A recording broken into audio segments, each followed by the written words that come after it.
Council of Valkyries. The Valkyries are of Valhalla, are they not? Glad to see you're paying attention, brother. You are correct. Valhalla, the great hall of the Einherjar, is their home within Asgard. But while there, they are subject to the scrutiny of the All-Father himself. And relations between the Valkyries and Odin were tense during my tenure as his advisor. Why? Well, that's an even longer story, lad. For now, why don't we look around for some clues?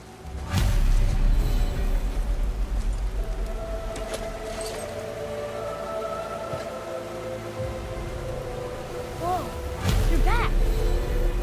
Mimir, who is she? Gunnar, Mistress of War. After any conflict, big or small, she would be first on the scene, sussing out the worthy spirits for a free trip to Valhalla. A gruesome task, but she took great pride in it. Any conflict. Impossible. It's true. She had help from her sisters, of course, but Gunnar was always first to arrive. Her judgment of the fallen was unparalleled, and an invaluable resource to Odin. She was one of his favourites.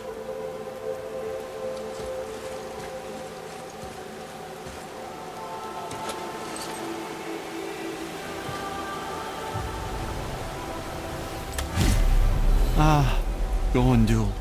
Beautiful Gondul. And? Huh? That's it? Beautiful Gondul? No story or anything? Oh, sorry, lad. The sight of Gondul always took my breath away. Gondul had a silver tongue, a sharp wit, and struck a figure so stunning it literally drove men insane. Odin forbid her from setting foot in Midgard after a time, as insanity is not a welcome trait in Valhalla.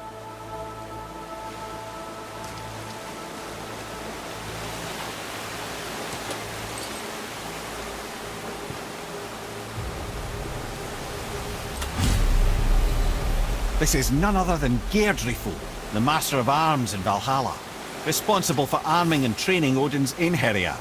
His what? His army come Ragnarok. The entire reason Valhalla exists, you see. The Einherjar wait in the Great Hall endlessly, feasting, drinking and fornicating themselves silly. Once Ragnarok begins, Odin calls them into service to fight on his behalf. Geirdriful had her hands full training that lot.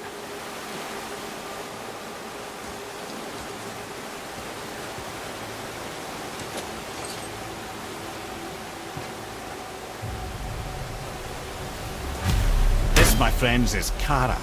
Now, Valkyries are volatile by nature, but Kara, the lass is wild storm personified.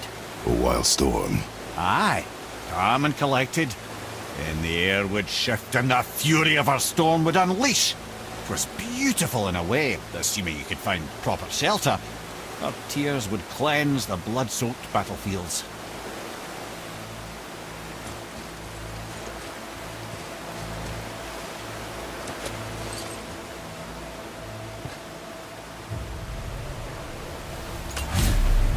This is Rota, a chooser of the slain. I thought all the Valkyrie did that. Not exactly, lad. Although that is what they're most famous for, and by far their greatest responsibility. You've seen what happens to the dead without the judgment of the Valkyries. Hellwalkers. That's right. Rota, Gunnar, Skuld. Without them to clean up the aftermath of battle, hell overflows with souls meant for Valhalla. A sorry state of affairs. Rota must be beside herself.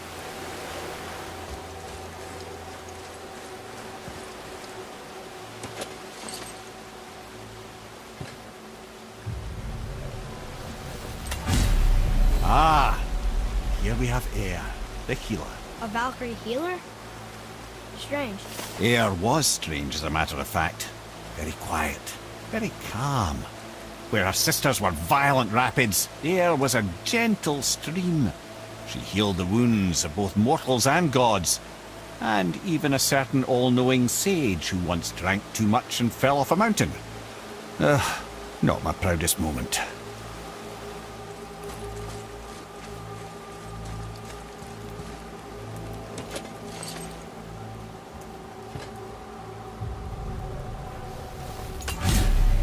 Well, well, Hilda, Mistress of Battle.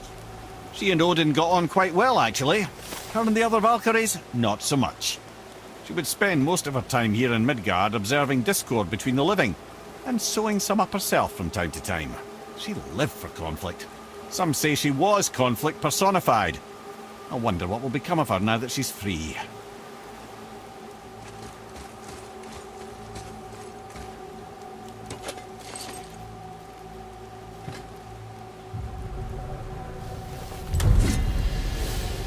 Olrun, once the daughter of a powerful chieftain. She fell defending him during a Reaver attack. Olrun was escorted to Valhalla, where she chose to devote her afterlife to the pursuit of knowledge above all else. Quite unusual behaviour amongst the constant drinking and feasting of her fellow Valhallian denizens. How'd she end up a Valkyrie? Odin.